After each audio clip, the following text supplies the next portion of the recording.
Okay, this is going to be showing my ceiling moving up and down.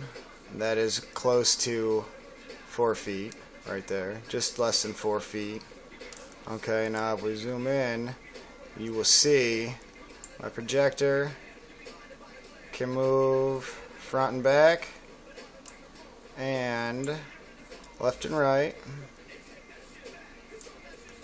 and then also our fourth axis is going to move up and down. So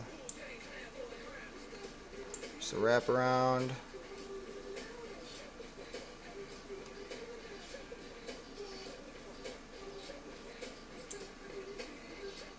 Pretty cool.